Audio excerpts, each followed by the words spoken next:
Welcome to Random Movie Reviews. I'm Nathan, and today I'll be talking about the movie Bratz. No, not the 2007 movie inspired by the children's toy that made women look like strippers.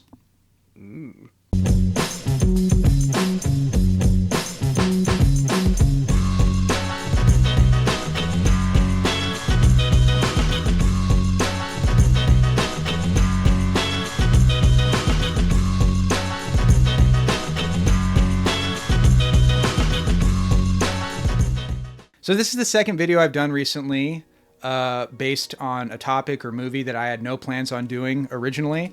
But I ended up watching the Bratz documentary directed by Andrew McCarthy about the Brat Pack on Hulu just a few minutes ago. And boy, do I have some thoughts and opinions.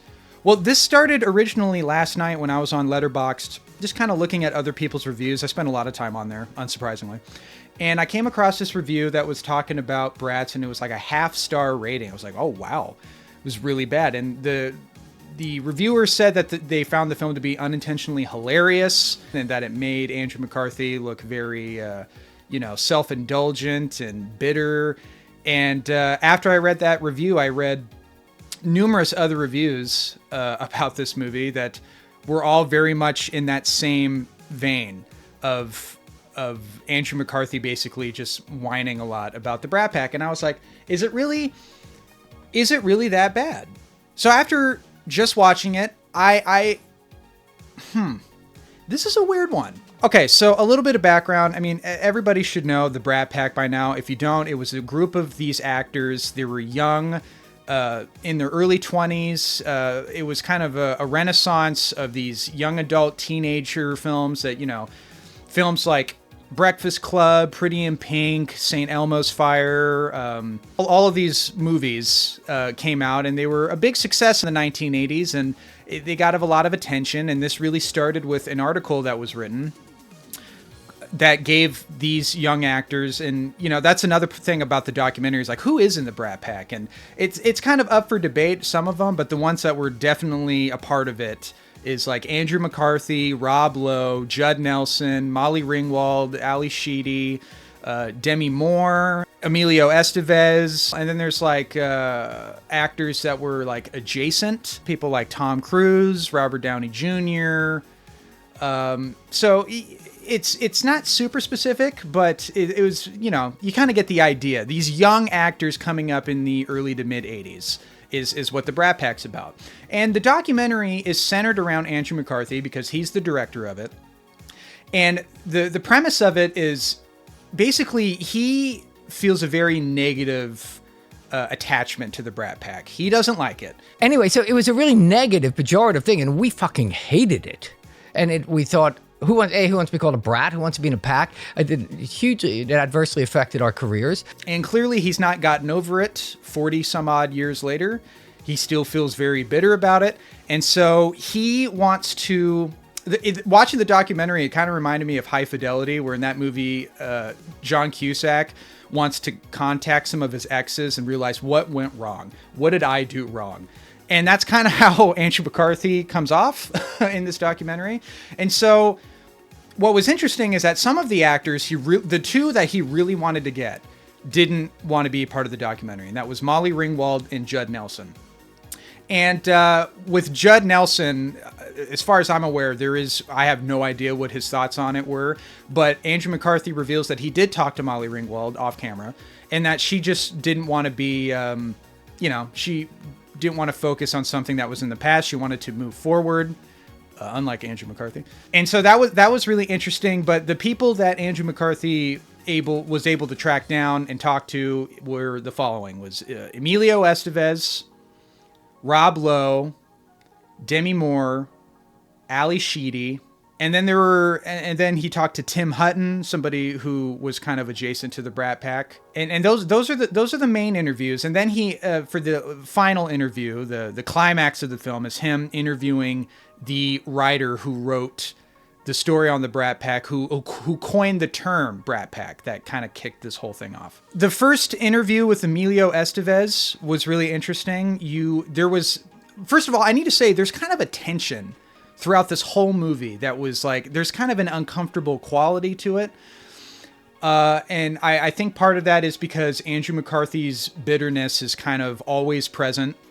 You just got the feeling that he doesn't understand the affection people have for the Brat Pack. He doesn't understand why it was a cultural milestone. He doesn't get it. Part of the Brat Pack, which to me is it's probably the coolest thing that could ever happen to someone. I'm sorry. There's only 6 people that could say they're part of the Brat Pack, I think, right? Sure. And there are numerous moments in this documentary where people kind of challenge his views on it. Like, he views it as very negative, and then you look at people like Demi Moore and Rob Lowe who are like, actually, it's a very positive thing, and people look back on the Brat Pack with nothing but love and affection. And, even at the time, people thought the Brat Pack was cool. People wanted to be a part of the Brat Pack. I was talking to my mom, who, was very much of that same generation, and she's like, I would have loved nothing more to be part of the Brat Pack. She thought, I thought they were the coolest. And I'm sure everybody who was a fan of the Brat Pack in their heyday felt the same way. So it's so weird to think that Andrew McCarthy still hasn't come to terms to why people like the Brat Pack and why people still continue to like the Brat Pack. It's very odd. But I will say this. I don't want to trivialize anyone's personal trauma.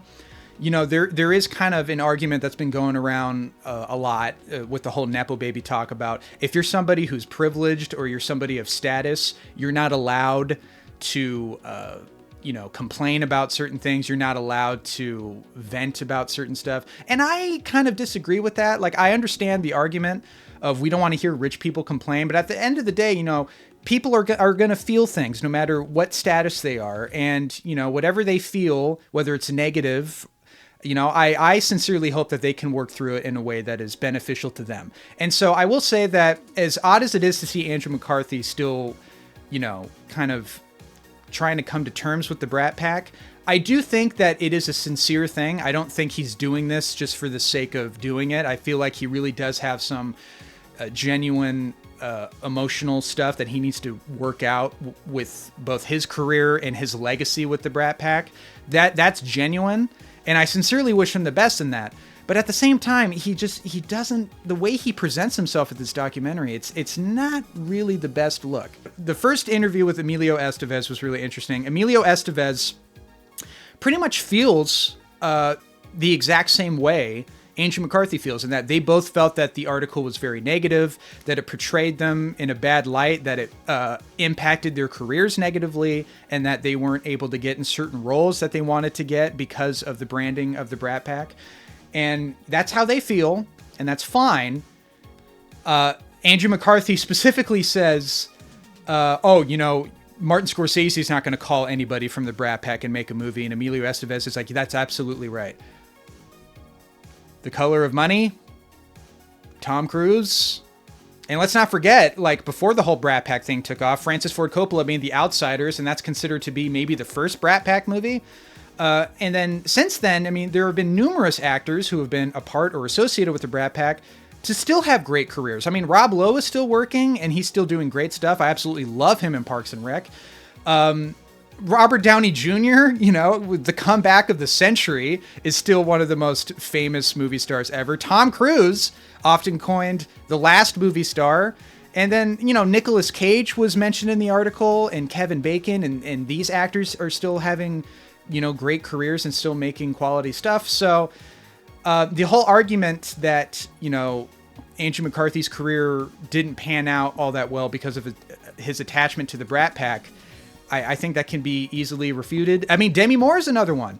Demi Moore is like, there's no doubt in anyone's mind that she was definitely a part of the Brat Pack. Her career got even more successful the following decade, in the 90s, with movies like Ghost and G.I. Jane, Will Smith's favorite movie. And so it's like I said, it could be easily refuted. The claim that Andrew McCarthy and Emilio Estevez make that, our careers didn't pan out because of the Brat Pack. I don't know. I think your careers may not have panned out for, I don't really know. Who's to say? Maybe you made some poor career decisions. Maybe you picked some movies that didn't do well successfully or financially. I mean, Hollywood is a numbers game. It is all about the numbers. And if you don't make the numbers consistently, like a Tom Cruise does, then your career is just going to peter out. And it's a mean ruthless industry. That's why one of my favorite movies of all time is The Player with Tim Robbins, all about kind of the ruthlessness behind Hollywood. But that's what the industry is. That's kind of what you signed up for. So, yeah, but that was it was interesting how Emilio Estevez and Andrew McCarthy felt pretty much more or less the same in terms of their disdain for the Brat Pack and its label and its legacy. They both are pretty much eye to eye on it. Everybody else, more or less, kind of challenged Andrew's opinions about the Brat Pack. And Rob Lowe's a really interesting interview where he's like, first of all, I should say everybody agreed that at the time, anyone who was involved with the Rat Pack, they didn't like the article. Because I haven't actually read the article, but there are snippets of it in the documentary. And in Andrew McCarthy's defense, the article is, it's pretty harsh. But at the same time, when you're an actor, that's just something you're going to deal with. I mean, actors and journalists or actors and movie critics, they are common enemies. And that's just the way it is. And you can either, take the criticism, maybe try to learn from it, and then, keep that in mind when you do your next project. You can flat out ignore it and kind of be like, oh, fuck that guy, whatever. I'm going to make the kind of movies I want to make and don't let it get to you. Or you could do what Andrew McCarthy does, where you take it very personally for 40 some odd years and you don't move on from it.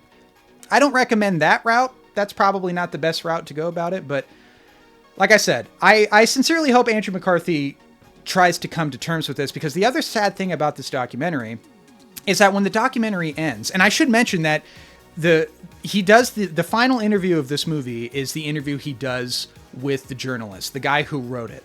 And to the journalist's credit, he stands by it more or less. I mean, he does say in retrospect, I think I was a little harsh, but he's like, hey man, I'm a journalist. My job is to try to get eyes, to try to get attention on what I'm writing about, try to make an interesting story. And he's like, hey, and I'm the guy who came up with the term Brat Pack. He's like, I think that's kind of cool. And he also goes on to say, like, in hindsight, the Brat Pack is seen as a cultural milestone, which it is, a very positive one at that. And Andrew McCarthy, and this is so odd that he left this in the documentary, but it was really interesting. Andrew McCarthy was like, I do feel a fondness for you, is what he says, right? He's like, because we're part of this moment, and I don't really have any ill will. And then the interview ends, and they keep this part in the documentary. I found this really interesting. They're shaking their hands, they're wrapping up. He's like, and the journalist guy is being very cordial, very polite. He's like, yeah, and keep in touch. Let me know how this documentary goes. I'd love to hear about it. And Andrew McCarthy's like, I absolutely will do that. Do you think you could have been nicer? And it comes out and it's like, whoa. It's like, it was like kind of a sucker punch. And it was a complete 180 to how he ended the interview initially. But Andrew McCarthy decided to keep that part of it in there, and that was a bad look. That made him look really bad. It made him look kind of insincere and phony. And to the journalist's credit, he's like, I'm very much a believer of that sticks and stones policy, and he stuck to his guns. And Andrew McCarthy's like, okay, but he's like, he clearly wanted something from that guy. He wanted an apology. Andrew, I'm so sorry for ruining your life and giving you a term that's now beloved and seen as an iconic cultural milestone and something that people still love to this day. I'm so sorry. It's like, what did you want from the guy? He did acknowledge that he was probably harsh, but he also acknowledged that he helped create, all of you, including him, all created a cultural moment that was massively impactful and is looked back on with a lot of love and a lot of nostalgia, and people still talk about the Brat Pack. It was weird. This documentary is so weird, but it is super watchable. That's the other thing, is like, I can't say this is a bad documentary because I was pretty invested the whole time. I mean, the movie does start to get pretty samey. Andrew McCarthy is kind of saying the same talking points over and over. So I think in that regard, the movie could have been maybe like, it didn't even really need to be movie length. It could have been like an hour, maybe an hour 10, 15.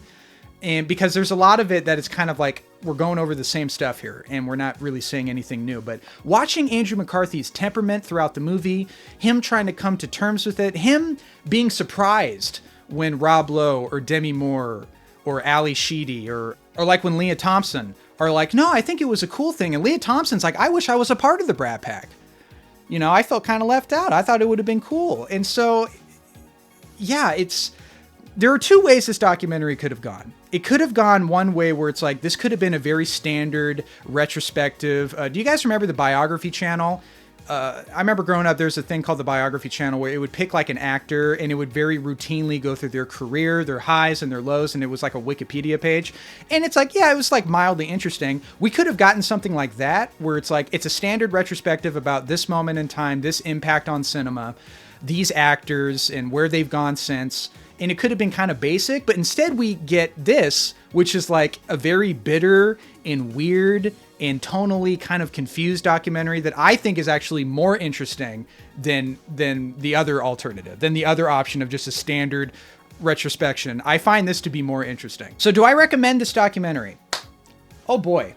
It is uncomfortable. That's the other thing, is that I was kind of, there's a tension throughout. There are moments where, and this is in all fairness, I could be projecting some of this, but there were moments where the documentary was cutting back to Andrew McCarthy's face when somebody was talking about the Brat Pack. And he has like this kind of this bitter, confused face. And that might be just his face. I don't know the guy personally, but that's how it looked. I'm just saying how it looked, where he was just like, kind of like, what? You know, and then he'd be like, no, I actually see what you're saying. I get that. And then he would go back to being like, no, but the Brat Pack really, it harmed me. And like I said, I don't want to trivialize the guy's trauma, as I just was kind of mocking him in there. I sincerely hope that he does kind of come to terms with the Brat Pack and realize that it's actually a very cool thing to be a part of and a very rare thing. He does acknowledge in the documentary that, while, you know, they were famous, none of these actors were particularly close with one another. They only knew each other on a professional level. And he acknowledges in the documentary, he's like, I haven't talked to many of these guys like for like 30 some odd years. And then he also talks about, he's like, I do think it's cool that, you know, even though we don't really know each other like that, we can still share this thing. It's like, okay, you're there, you're nearly there to accepting the Brat Pack and why it's actually a positive thing and not a negative thing. But by the time the documentary ends, and that's the other thing I should mention, the ending of this documentary is so strange. So he mentions in the documentary, he tries to get Molly Ringwald and Judd Nelson. Those are the two other Brat Pack members he really wants to get in the movie. And they both denied it. He talks about, to John Cryer. John Cryer was also in the movie, who was in Pretty in Pink, Ducky.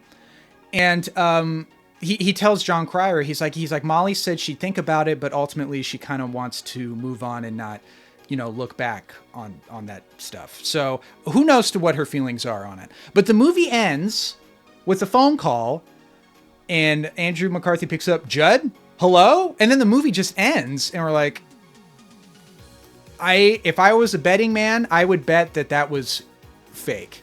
It felt fake. Because why would you include that in the movie?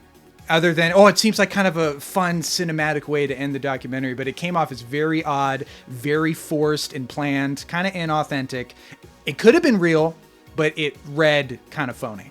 So yeah, I would absolutely recommend this documentary. It is fascinating. I think it's a fascinating documentary. I would love to see people's perspective who grew up during that era, who really connected with those movies.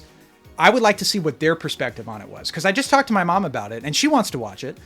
But she was like, when I told her about it, she's like, yeah, that seems kind of weird for him to have such a disdain for something that everybody thought was the coolest thing. So anyway, that's my thoughts on it. I think it's a very interesting documentary. Yeah. Thanks for watching.